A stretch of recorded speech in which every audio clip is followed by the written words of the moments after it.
I showed them 2 peach baskets I'd nailed up at each end of the gym, and I told them the idea was to throw the ball into the opposing team's peach basket. The boys began tackling, kicking and punching in the clinches. They ended up in a free-for-all in the middle of the gym floor. Before I could pull them apart, one boy was knocked out, several of them had black eyes, and one had a dislocated shoulder.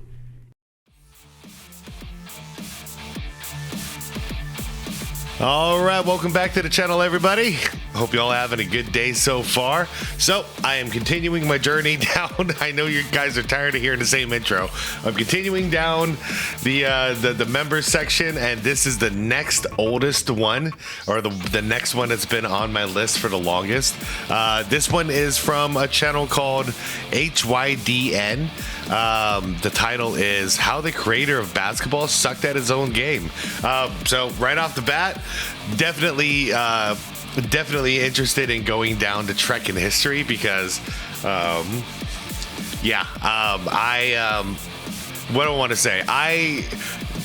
Back in the day when I was a kid, I did a book report on the origins of basketball, right? So that's where I always remember it was like in Springfield in 1890, you know, and James A. Naismith created it. And like, you know, I mean, we've seen some of this stuff recently on the channel too that I've reacted to where, you know, there was an actual bucket for a basket back then. It was like an actual bucket, and then eventually they had to cut the hole off the bottom of it. So yeah, I'm not imagining James A. Naismith is like Michael Jordan level of basketball playing. He just happened to be the guy who created the game.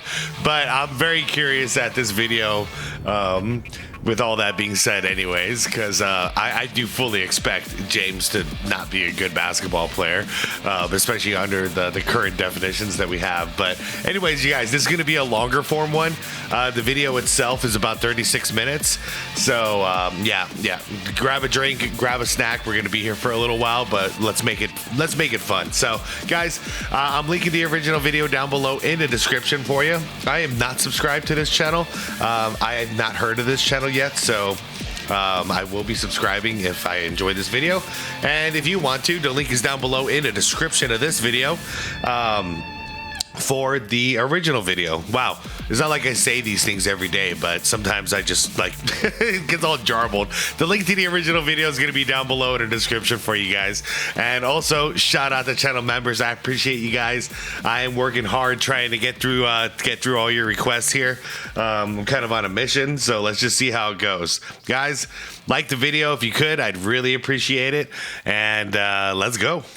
In college basketball, the term blue blood dates back many decades, used to describe the greatest and most storied programs. While there is some debate on a few other schools, through time 6 universities have consistently donned the blue blood title. 5 of the 6 programs predominantly display a shade of blue, however the phrase derives from long before college basketball. Medieval Spain is thought to be the origin place, with those of noble descent being referred to as sangre azul, or blue-blooded, due to their extremely pale skin that would make the blueness of their veins visible. The term, standing for aristocracy, carried over to college basketball. The Blue Bloods are not the best teams of any given year or even decade. They're the ones born into long lines of tradition and success akin to royalty. But out of these 6 supreme programs, none have been laying their traditions longer than the University of Kansas basketball team.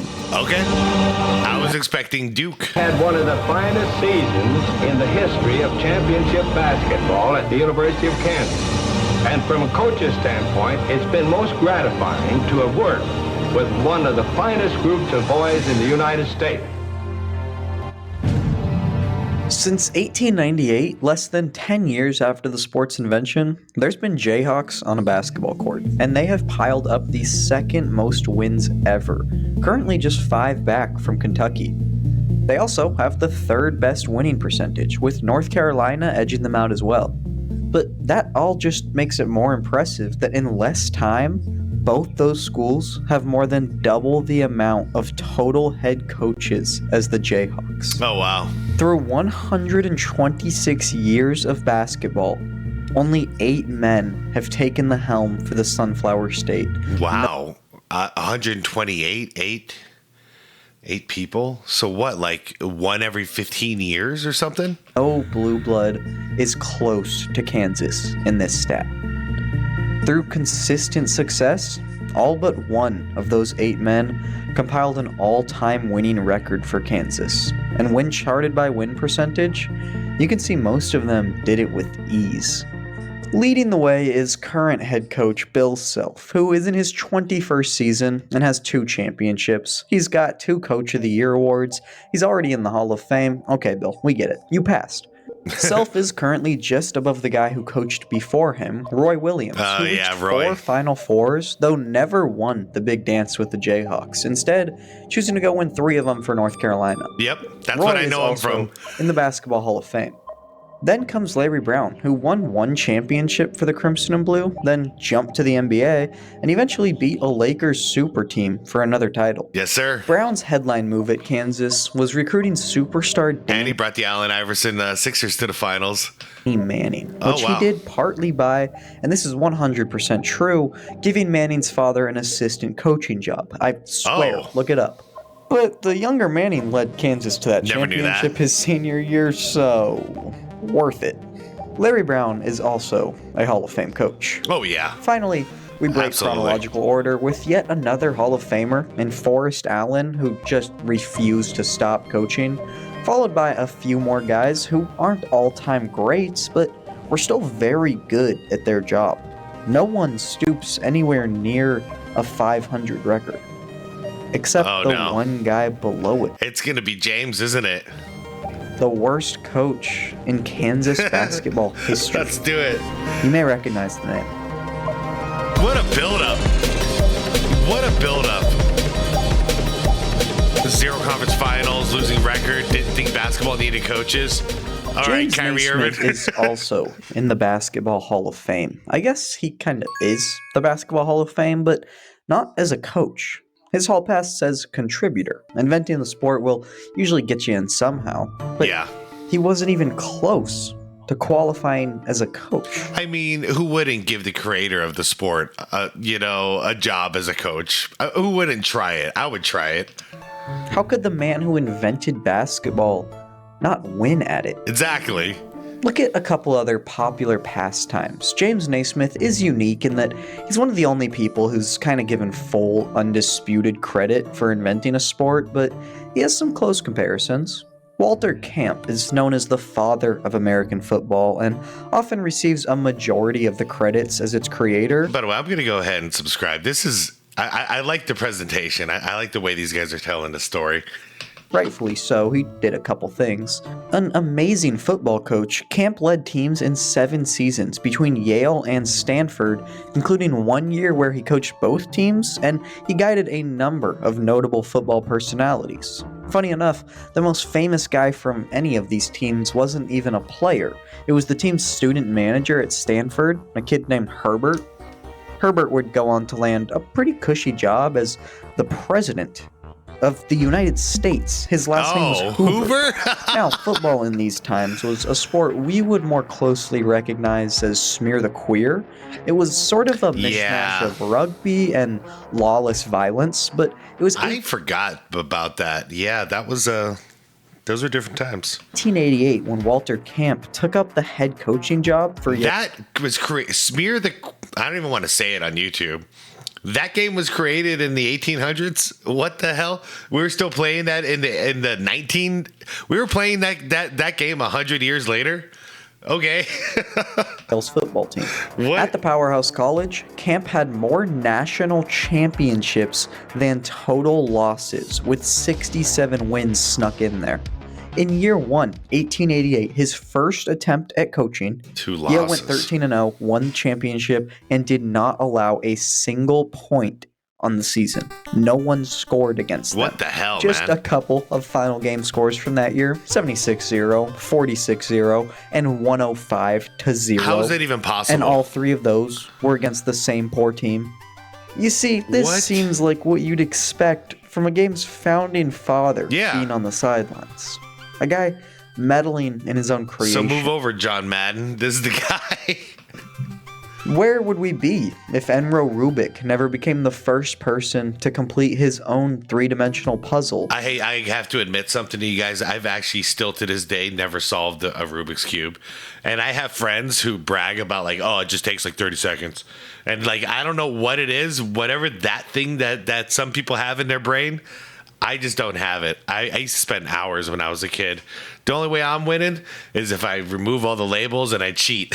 That's just not the same. Would you have even gone through and patenting the Chime in, commenters. You guys good at Rubik's Cubes? Can you solve it? Am I just dumb? Or are you guys special?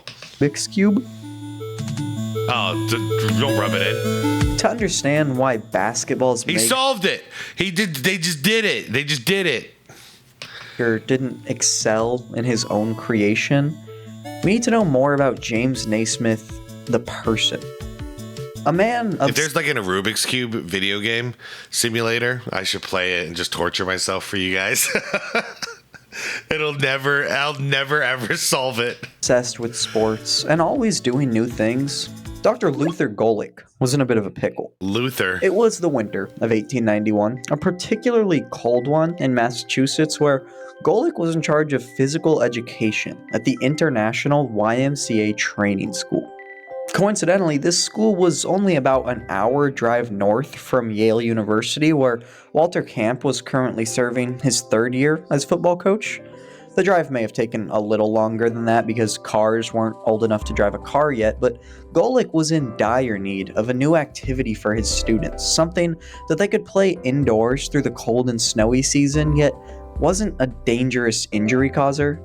There was one particular class of hyper young men, many who played football in the fall and baseball in the spring to expel their energy. But in between, these boys sat indoors through the winter, antsy for some sort of adrenaline, with no games or sports that enticed them.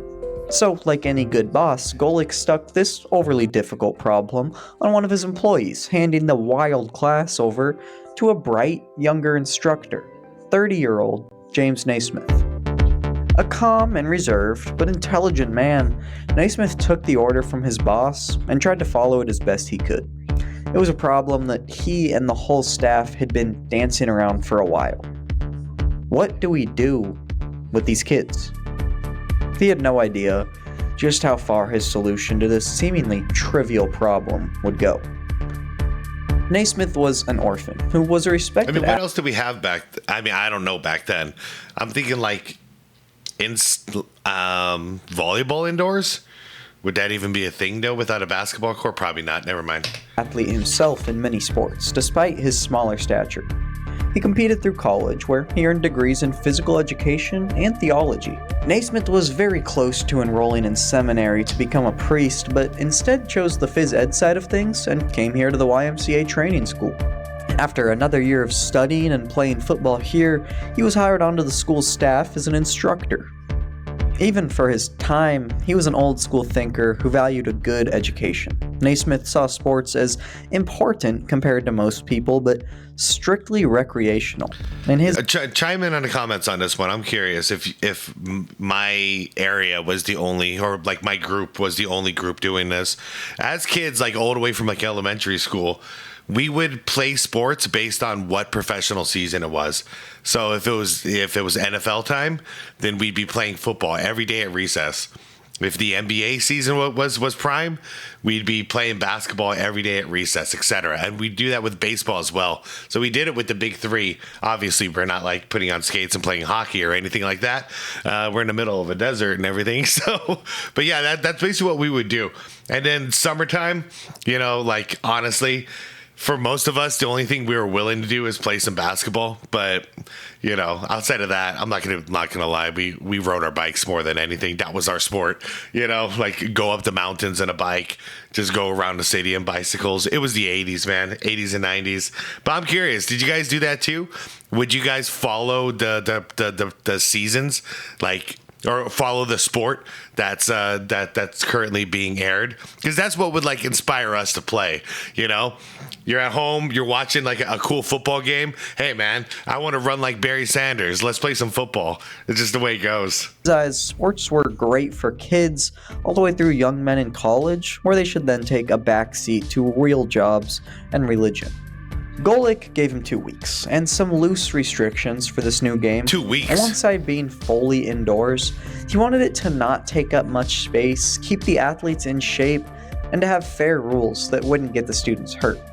That was the big one. Safety was obviously a priority for the school, and many sports around the time kind of threw it out the window. Yeah, football? The year before, 1890, the New York Times reported 23 players died on a football field. Wow. This year, 22 more would meet the same fate. A Cincinnati newspaper would eventually go on to print this ominous image titled "The Grim Reaper Smiles" on the goalposts, Whoa. which painted a pretty accurate picture of American football, sometimes referred to as "kill the ball carrier" at the time.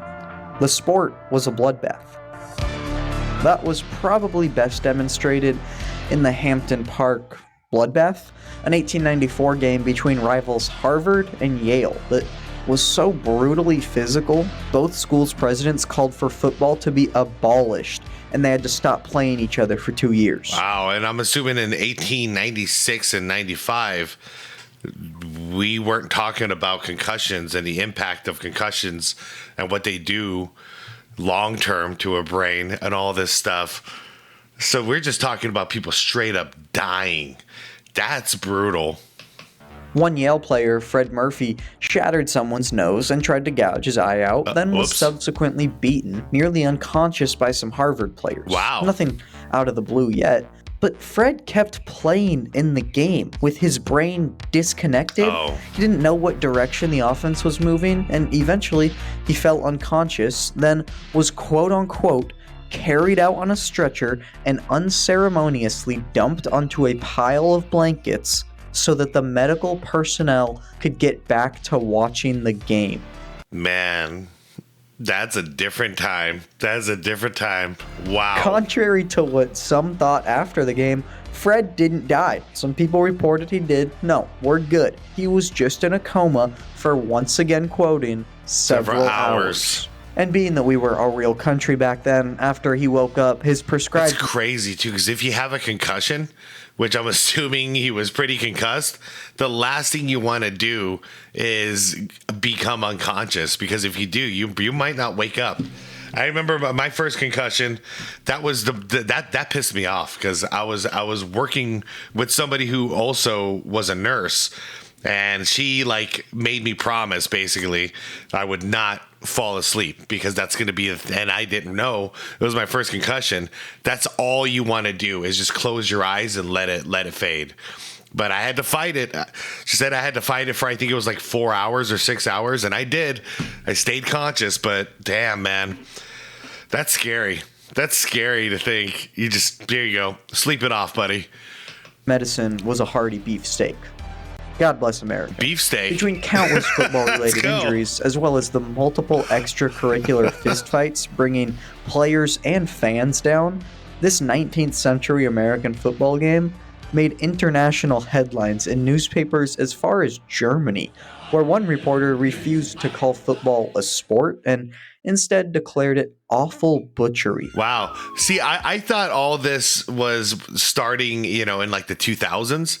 But I guess it's just a second ramp, because it was once all like the concussion data started coming out in the 2000s. Yeah, there was a lot of conversations being held about football, the NFL that is, and if it should continue, blah blah blah. I didn't know this was going on 100 years ago. Just a year earlier, Grover Cleveland, the United States president, had canceled another big rivalry himself, the Army vs. Navy game. Oh. And that one stayed dormant for 5 years because of some gnarly brawls. Damn. It said that after their 1893 matchup, there was an Army general and Navy admiral who almost had a real-life duel because of the football game. So, for bright-eyed James Naismith, the line for his new sport was somewhere between still enjoyable for teenagers and not getting U.S. military officials to kill each other Fair over enough. it. As the scrawny... By the way, shout out to whoever suggested this video in the member section. This is a cool one. This is a very unique one. Teacher examined the popular sports of the day, a few things were immediately apparent. For starters, he needed a ball and a goal. He realized a bigger, softer ball would be the most safe option, avoiding the dangerous, fast speeds of a baseball or lacrosse ball. True. Naismith settled on the most basic of options, the soccer ball, which I feel like I should note was brownish and leather at the time, not what we're used to. And much softer than a basketball, so yeah, chances of getting hurt, very low. I don't even think you're going to get a jammed finger with that. He also wanted to avoid collisions near the goal that were common in hockey, soccer, and even baseball by placing it high above everyone's head. Naismith thought back to his younger years as a Canadian boy running around Ontario playing ball games with his friends. There was one in particular that he had in mind. His favorite childhood game was called Duck on a Rock. It consisted of one large rock, called the duck, being placed on a stump or something similar. One person would stand in front of the duck to guard it, while everyone else took turns throwing smaller rocks or balls at it to try and knock it over. Once the duck fell, the game really got going, but Naismith was focused on this rock-throwing aspect. Even as a kid, he had figured out the best way to hit the duck wasn't by chucking a rock past the guard quickly, but rather by lobbing it high and over the guard's head, so he physically couldn't block it. This is a dangerous game. This random aspect of a backyard game is what was on Naismith's mind as he asked the janitor at the YMCA school to find him 2 identical boxes. The janitor... Hey man, this is what life was back then, though. I mean, and this is way before my time, but you know, even in the 80s, we spent 90% of the day. Young people, you guys can't fathom. It won't make sense to you. We spent 90% of the day outside. When we say like we were outside playing, we had no aim, no direction. We might have something like a bicycle. There might be a basketball. Somebody might have a skateboard. You know what I mean? You might have a magnifying glass, and you have to figure out like, what am I going to do with this for an entire summer? And you'll figure something out there. You don't come back inside until it's dinner time. That's how it was back then. You don't drive your parents crazy. You know, like you get your ass outside, you play, you come back, you know, right in time for dinner. And if you're late, you're in big trouble, man. Was a man often referred to in the basketball annals as Pop Stebbins, whose official job title was actually Superintendent of Buildings for the YMCA school. His real name is usually excluded and thought by some to be lost to time. That possibly started off in order to avoid confusion because in reality his true first name was also James. This can be confirmed through pre-1920 newspaper clippings as well as a gravestone, but no death certificate. This is about all we have to go on. Interestingly, buried directly in the writings of James Naismith himself, even he excludes his colleague's first name when describing basketball's creation, though he did get his job title right, so we know it's the right guy. Anyways, Stebbins Superintendent didn't have any boxes laying around, so he grabbed the next best thing he could find. A pair of peach baskets. Yes, here we go. This minuscule decision is still rippling today, over 100 years later in a multi-billion-dollar sport. The use of peach baskets led to Naismith calling the game basketball. And still why to this day we say we need a basket or we need a bucket because same shape. Instead of box ball, and even inspired some people to crown James Stebbins as the true creator of the sport. This type of stuff would pop up sometimes, mostly clickbaity stuff saying, James Naismith did not invent basketball, the real creator is this guy, and they were usually either referring to Stebbins or sometimes the boss Luther Golick. Both are plain wrong. There's countless physical evidence and testimony from people at the time backing the Naismith story. So Naismith took the peach baskets and nailed them on opposite sides of the gym, about 10 feet high. This is another pretty random decision without much thought put into it that would age like fine wine. Yeah, for 10 sure. feet is so perfect for a basketball hoop, and It is. so many ways that Naismith didn't even envision. He threw him at 10 feet because that's how high the gym's railing was. This was some classic good luck. But we can't afford to go wasting good peach baskets on some gym teacher's silly game, so he had to keep the bottoms of the baskets intact, meaning after every made shot, someone had to climb a ladder and retrieve the ball out of the basket. Then Naismith jotted up a set of rules, 13 of them, and stuck it up on the wall of the old gymnasium. They were later published in a student newspaper that Naismith himself served as editor for, called The Triangle, along with an introduction to The ball must be held in or between two hands. The arm or body must not be used for holding it. Really? Foul is striking the ball with the fist. Violation, what? Striking the ball with a fist. The umpire shall be judge of the men. And so it was just a men's game back then. Well, shall be judge of the men. And she'll note the fouls and notify the referee when 3 consecutive fouls have been made.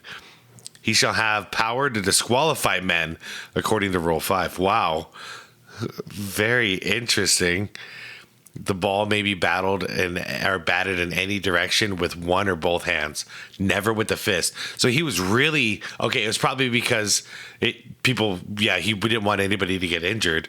He's really all about not punching to stand ball. The ball may be thrown in any direction with one. Yeah, okay. Interesting. to the game written by him. He waited for that rambunctious class of boys to show up, then it was go time. The 21st night of December, 1891, the first ever basketball game is played. Naismith divides the team up into 9 players on each side and starts the game the very same way it started today, with a jump ball. The boys were slightly hesitant, but gave it a shot. Dribbling wasn't allowed. You actually couldn't move with the ball at all, like modern day ultimate frisbee. That was one of the things Naismith thought would discourage violence. He was wrong, and pretty quickly everyone started attacking each other. The final score was 1-0. Not much work for the guy climbing the ladder, with the only basket coming in the game's final seconds. It was scored by a mostly unknown man named William Chase, and while we don't know who hit the first ever home run or scored the first touchdown, Chase will forever hold the distinction of scoring the first in-game basket. Wow. But don't get the whole rundown from me. The only known audio recording of James Naismith to exist is his recounting of this first basketball game. Dr. James A. Naismith, the inventor of basketball. Dr. Naismith, how did you happen to invent basketball? Well, Mr. Heater, it was in the winter of 1891 when I was physical instructor at Springfield College in Massachusetts. I called the boys to the gym, divided them up into teams of 9, and gave them an old soccer ball. I showed them 2 peach baskets I'd nailed up at each end of the gym, and I told them the idea was to throw the ball into the opposing team's peach basket. The boys began tackling, kicking, and punching in the clinches. They ended up in a free-for-all in the middle of the gym floor. Before I could pull them apart, one boy was knocked out, several of them had black eyes, and one had a dislocated shoulder. Damn, man. Naismith spent some time making tweaks, and about 3 months later... What the hell? What the hell were they doing on that court? The first public game of basketball would take place. Oh, my God. Over 200 people showed up to that same gym to watch the teachers They're take... just beating the hell out of each other. Like, they're not even trying to get the ball in the bucket. They're just like, oh, it's open season. I don't like this dude. I'm going to punch him in the face. on the students in a live game. This image here shows the 9-man student team, along with James Naismith in the middle. This is just half of the students who played against each other in that first game, though it's unclear exactly how those teams were divided, and therefore all 18 of those original players are referred to as the first basketball team. As for the students v. teachers, the students won, 5-1. Big day for basketball history. Second game ever, first public one, awesome stuff. But we need to appreciate something here. This newspaper from 1892 wrote about the game when it happened, and gave the name of every player involved. The students we already know from that picture were random guys like Lyman Archibald, who's credited with bringing basketball to Canada. Kinda ironic, because James Naismith is Canadian, but we also get the full teachers team, which turns out to be an absolute goldmine of historical sports figures. To start, Naismith played in this game, making it one of, if not the only, recorded instance of him playing official basketball. But alongside him was Amos Stagg, who scored the only basket for the teachers today. Now, Stagg was an All-American football player at Yale, where he finished his career being coached by Walter Camp just a couple years ago. He was even a starting rusher on that dominant 1888 team we talked about. Then he came to the YMCA school, where he coached the football team, including during that 1 year James Naismith was a student here, meaning Stagg was coached by football's creator, then went and coached basketball's creator. Wow. But now, him and Stagg were both instructors and colleagues. A well-connected guy, he would go on to become one of the greatest college football coaches of all time, mainly in his 40 years at the University of Chicago. There, he famously forced a vegetarian diet among his players, as well as outlawing alcohol and tobacco, which were considered damn near essential for football at the time. Stagg is in the Basketball and College Football Hall of Fame, and if you're wondering how good of a coach was he, well, every year the best Division III football teams in the country compete for a national championship. He was ahead of his time then. It was like Pat Riley, but back 100 years ago. They do so in the Stagg Bowl. Also on the teachers team was Luther Golick, Naismith's boss, who we already touched on, but Golick isn't famous for being the employer of basketball's inventor. He did a couple other things. Like what? Well, he's kind of the reason you have to take PE in school if you're American. He helped popularize the Boy Scouts, if you've ever heard of that, and there's this thing called the YMCA. Wow. Yeah, he made their logo. He was also principal at some snobby art school. Pratt. Golick is known colloquially So he started three things that are still a part of our culture. as the father of youth sports. So, not a worthless group of guys. And from there, it was set in stone. No one could stop the basketball illusion. Spalding's Athletic Library, official basketball guide. Okay. Dang. So they've been around. They've been around since the beginning. In fact, up in Walter Camp's stomping grounds at Yale, a college basketball team had formed, and these guys started doing this weird task to themselves that would eventually turn into dribbling. When Naismith heard about this evolution, he was pleased, thought it showed ingenuity, basically said, cool, go for it.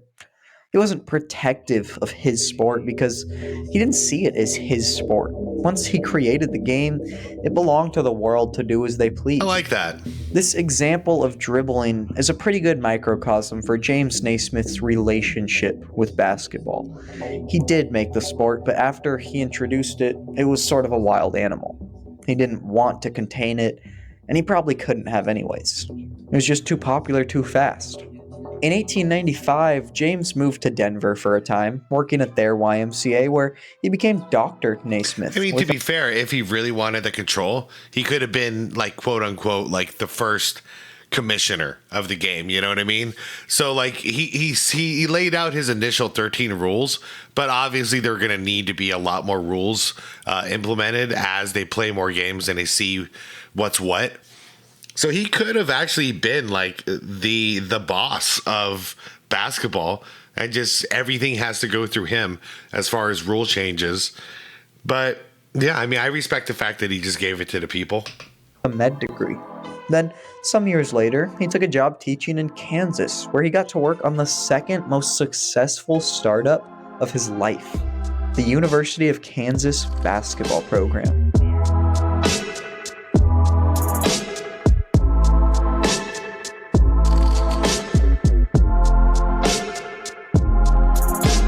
It's also worth noting that just after Naismith left the YMCA training school in Massachusetts, another anomaly took place there. William Morgan was a student under Naismith at the school before also becoming an instructor himself, and he was struck with some inspiration from the creation of basketball. I mean, James Naismith is just a gym teacher who needed a game to keep his students busy, and his little creation turned into all this. Yeah. Come on, anyone could do that. At least that's what William Morgan thought. So in 1894, as he took a new job at a YMCA just across town, he got to work making his own sport. This weird keep the balloon off the floor type thing with a giant net sitting in the middle. Well, that answers my question from earlier. So volleyball came afterwards. So soccer, basketball, soccer probably came before anything. So soccer, football, basketball, volleyball. It's called Minto Net. Does that ring a bell? No? Okay, yeah. He might have just been wrong. Creating a sport probably isn't for everyone. Oh, actually, someone just told him he should change the name. Have you heard of volleyball? Yep. Just 5 years after the creation of basketball, another YMCA teacher in the same town invented volleyball. Two of the most widely played and respected sports in the modern world originated less than a half marathon apart, and their creators were co-workers. But getting back to the path of Jim Naismith, it must have been a more interesting time, because in my lifetime, no new sports get created. And if they do, they just don't last long because there's so much money involved. At the University of Kansas as the PE instructor and chapel director. That theology degree still doing work. And early on, Naismith led the school in creating its first ever basketball team. Most colleges at the time didn't have one, and Kansas wasn't really the top national athletic powerhouse, but give it some time, who knows what could happen. It didn't go great for him. Unlike the sport of basketball, the Kansas team didn't take off right away. In Naismith's first year, the squad went 7-4, not a terrible record, but they were playing against literally local YMCA teams and gentlemen's clubs, and this was the best year he would ever have. There was no home stadium. Most of the games either took place in the local skating rink, an old barn, or the basement of Snow Hall, a University of Kansas building that ceilings were 14 feet high. As Kansas kept playing basketball year after year, they kinda just kept getting worse. Naismith coached there for 9 years and only had 2 total winning seasons. Below average was just the norm. Ugly basketball, with the only notable aspect being that the creator happened to be on the sidelines. It makes sense. YMCAs deserve a lot of credit for the rapid spread of basketball, but quickly real colleges caught on and started creating their own teams. Obviously, Naismith, being the inventor, was a bit ahead of the curve. Yeah. That's why Kansas basketball is so old, as I touched on in the intro, but within just a few years, other programs were already coming up and playing better than Kansas. There's no secret reason or explanation. They were getting beat, outplayed, and outcoached by better teams. One random fun story I want to throw in here. In the 1901 season, Kansas played a game against a club called Ajax AC, in which they walked off the court and forfeited in the middle of the game. It was thus marked as a 2-0 loss. An air conditioning company, I'm assuming? Like an HVAC place? Though, a surviving newspaper slip from the Kansas student paper that year carries the story of this mystery game. With hard fouls everywhere that more so mirrored football, James Naismith said, "Hold on, buddy. I invented this game. Those are not the rules. You're a bad referee. We're leaving," which is a rather overpowered trump card for him to pull. Yeah. But the line that hits like a truck here is this one. Much of the rough playing might have been avoided had the game not been played on a dancing floor. What? Holding that to the end of the article is peak journalism. And then both teams danced together. Early basketball was a circus. In Naismith's final year of coaching, he would start to get the squad on some sort of track. It was another losing record, but a couple very important games took place this year that would set up a foundation for Kansas basketball. They played their first game against both Kansas State and Missouri this year, which would each go on to become program-defining rivalries in the Sunflower Showdown and the Border War, respectively.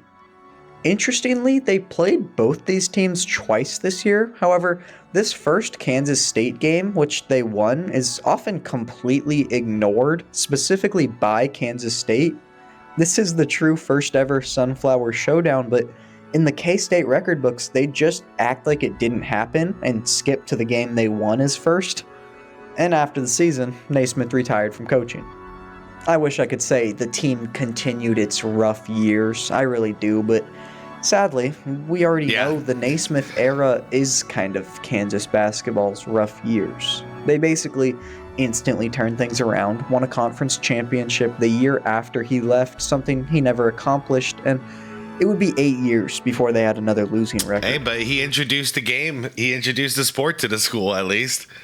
He got him in. Simply put, they became a powerhouse in college basketball. But even being an admittedly lousy coach, Naismith impacted the game plenty.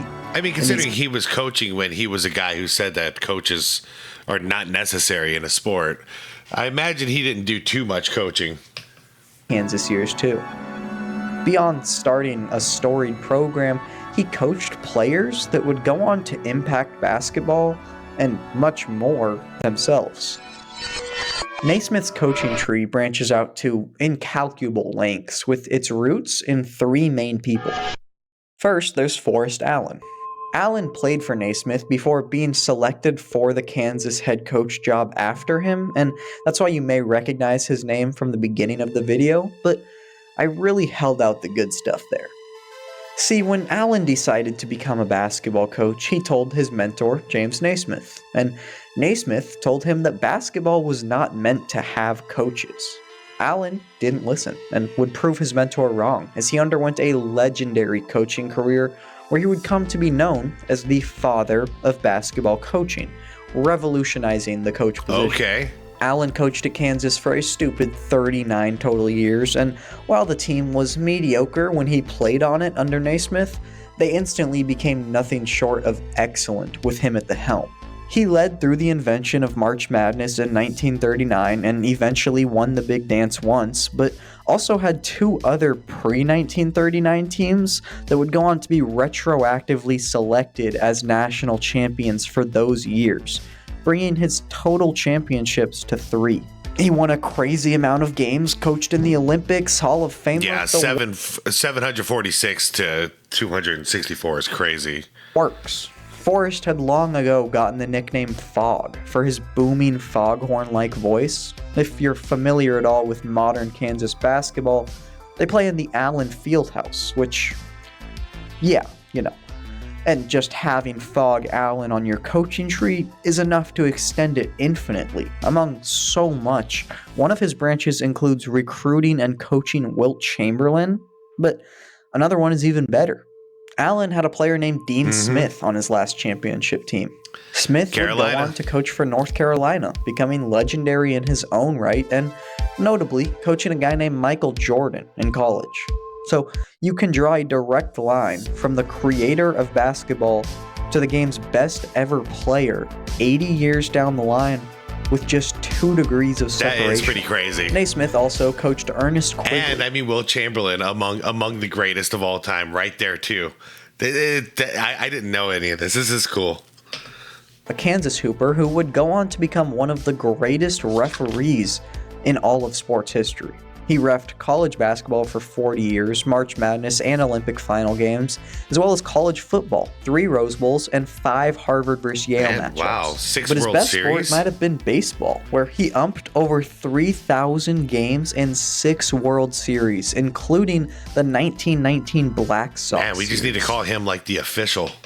And finally, there's Walter Sutton, who I can't tell you much about, but he went from Kansas basketball to world-renowned biologist real quick, and he's known for this theory, which sounds just awesome. He could be the most important guy in this video, I'm not sure. But for having a losing record, a coaching tree like that isn't too rough. Nice. So to loop all this back to the basis of the video, let's answer the question. What made Naismith a bad coach? First of all, as we touched on, Naismith himself seemingly came to the conclusion that basketball didn't require coaches, which gives us insight into how much strategy he was probably dishing out. That's what I'm thinking too. That's what I've been thinking this whole time. He basically, if he's a man of his word, and it seems like he is, he probably just told everybody just go out and play. Like, that was his method of coaching. So he probably saw his job more of like, I need to like be responsible for these kids, you know, show up on time, you know, be here, shoot some, you know, like probably in practice, it would make more sense as a coach, you know, here, run these drills, shoot the ball 20 times and then call it a day, whatever, you know, like, but on the actual, like during a game, if he had that mentality of just let them play, I imagine that's all he was really doing, just letting them play. Kansas, it wasn't insanely uncommon to see reporters saying Naismith was outcoached in games, even in the earliest stages of basketball coaching. His philosophy of basketball, the way he saw the sport, was just different from other people's, and basketball ended up evolving more so into the game Phog Allen thought it was than what Naismith did. But also, for creating a sport, he wasn't the biggest sports fanatic. Remember, he supported sport for recreation and thought children should play, but his views on competitive and professional levels were mixed at best. He created this as a game for kids and maybe young adults. Naismith wasn't insanely invested in the stuff, especially as his life went on. He continued to prefer learning and teaching while watching the game grow, rather than pursuing something like a professional league or money with basketball. Even on his Basketball Hall of Fame page, it's admitted that he was first and foremost an educator. Naismith kept going along mostly the same path in life he was on before inventing the sport. In his own words, he was inspired purely by the joy of play. I don't think that's a sentence you would hear from Walter Camp or Phog Allen or Amos Stagg or any of these sports founding father guys. So I think it's fair to say Naismith lacked that same competitive fire that drives many great coaches or athletes, and it wasn't a trait he necessarily desired. He's making a lot of sense here. It was just a game for him. It was just a game for young men and women to play. I mean, in the beginning, it was just young men for him. So, but that's all it was. The fact that it's become what it is, and it's one of the biggest sports in the entire world now.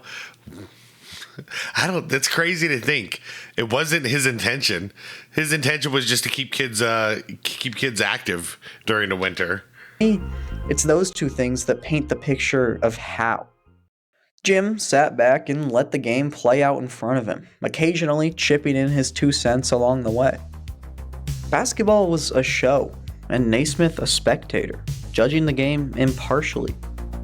So I think what we gotta accept is that just maybe James Naismith wasn't quite as in love with basketball as a lot of us are today. But basketball will always love James Naismith. Oh yeah. You don't forget where you came from. Thank you.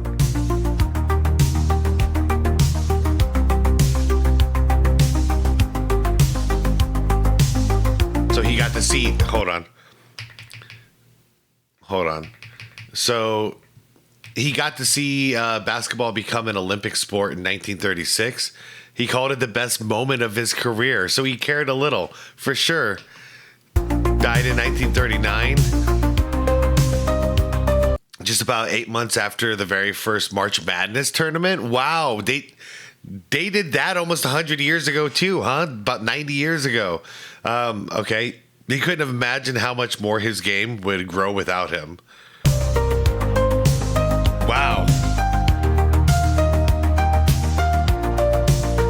Wikipedia sue me.